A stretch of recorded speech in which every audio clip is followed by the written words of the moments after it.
కాపాడే విధంగా తొందరగా పోలీస్ కమిషనర్ని తీసుకురండి. హైడ్రాతో అక్కడ హైదరాబాద్ ప్రజలు ఆగమైనరు, ఇక్కడికి నిడ్రా మాత్రం దయచేసి తీసుకొని రాకండి.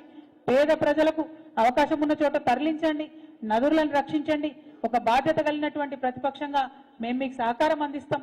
కానీ వాళ్ళకి ఏ ఆధారం లేకుండా ప్రజల ఇంటి మీదకి మాత్రం బుల్డోజర్ తీసుకొని పోవద్దని మహేష్ కుమార్ గౌడ్ అన్న గారిని మేము రిక్వెస్ట్ చేస్తా ఉన్నాం. అట్లనే మన జిల్లాకు తొందరగా మంత్రి వస్తే కనీసం 1-2 రూపాయలు వాళ్ళు ఇచ్చే నిధులు వస్తాయేమో అనేటటువంటి ఆలోచన కూడా ప్రజలందరిలో ఉంది. మరి అది ఎప్పుడు విస్తరణ అవుతుందో, ఎప్పుడు మన జిల్లాకు నిధులు వస్తాయో అర్థం కానటువంటి పరిస్థితి కూడా ఉంది. సో ఇవాళ నిజామాబాద్కి వచ్చి నిన్న ఇవాళ ఇక్కడ రైతుల్ని, ప్రజల్ని, విద్యార్థుల్ని అందరినీ కలిసిన తర్వాత వస్తున్నటువంటి కామన్ ఒపీనియన్ ఏంటంటే, ముఖ్యంగా మా ఆడబిడ్డలకు చెప్పినటువంటి 2500 రూపాయలు మహాలక్ష్మి ఎవరికి కూడా వస్తలేదు. రేషన్ కార్డుల విషయం అసలే ఎవరు మాట్లాడతలేరు. ఇవాళ సంక్రాంతి వస్తుంది, సంక్రాంతి రాగానే రేషన్ కార్డులు తొందరగా ఇవ్వాలని, మా ఆడబిడ్డలకు 2500 ఇవ్వాలని, కళ్యాణ లక్ష్మితో పాటు తులం బంగారం ఇవ్వాలని, ఏదైతే ముస్లిం సోదరులకు షాదీ ముబారక్లో 1,60,000 ఇచ్చి మళ్ళా తులం బంగారం ఇస్తామని చెప్పినరో అది ఇవ్వాలని, మా ఆడపిల్లలకు 18 ఏళ్ళు నిండిన వాళ్లకు స్కూటీలు ఇవ్వాలని, ఉద్యోగాలు ప్రకటన చేయాలని, ఉద్యోగులకు ఉన్నటువంటి పెండింగ్ డిఏలను, బకాయిలను రిలీజ్ చేయాలని, అన్నిటికన్నా ఎక్కువ రైతు భరోసా అత్యంత తొందరగా ఇవ్వాలని చెప్పి డిమాండ్ చేస్తా ఉన్నాం. ఇవాళ ఎక్కడ చూసినా రైతులు చనిపోతే కేసీఆర్ గారు ఉన్నప్పుడు 5వ రోజుకి ఇంటికి 5 లక్షలు పోయేటటువంటి పరిస్థితి ఉండే. ఇవాళ నెల అవుతుంది, 2 నెలలు అవుతుంది, ఎంతో మంది రైతులకు మరి రానటువంటి పరిస్థితి. మరి రైతు బీమా మీరు ప్రభుత్వం నుంచి కట్టినరా కట్టలేదా ఆ విషయం దయచేసి రైతులకు క్లారిటీ ఇవ్వాలని చెప్పి మేము డిమాండ్ చేస్తా ఉన్నాం. ఇట్లా ఏ అంశం చూసినా మంచి లేనటువంటి పరిస్థితి ఉంది.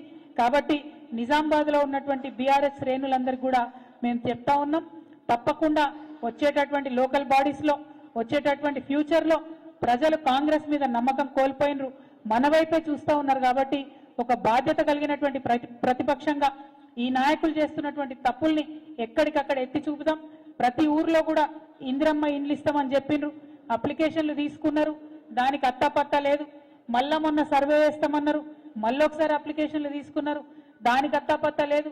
ఇప్పుడు మళ్ళీ ఇంకోసారి సర్వే చేస్తాం ఇందిరమ్మ ఇండ్ల పేరుతోనని మళ్ళీ ప్రభుత్వం చెప్తున్నది. అంటే సర్వేల పేరుతో కాలయాపన చేయడం తప్పితే పనిచేసేటటువంటి ఆస్కారం కాంగ్రెస్ పార్టీలో కనిపిస్తలేదు. సో ఈ గులాబీ కండువ కప్పుకున్న కార్యకర్తలందరికీ కూడా నా రిక్వెస్ట్, తప్పకుండా ప్రతి గ్రామంలో మీరు నిలదీయండి, ప్రతి గ్రామంలో కాంగ్రెస్ వాళ్ళను ప్రశ్నించండి, ప్రజల పక్షాన నిలబడండి. రాబోయే రోజులు మనవే. తప్పకుండా నిజామాబాద్ జిల్లాలో మళ్ళీ పార్టీకి పునర్వైభవం వస్తుంది.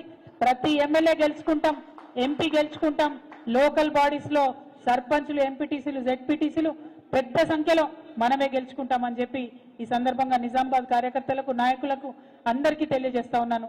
Thank you. జై తెలంగాణ, జై తెలంగాణ.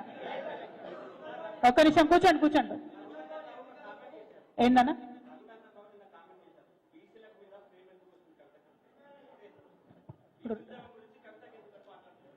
రఘునందన్ రావు అంటే కాంగ్రెస్ ఎంపీ అని ఆయన?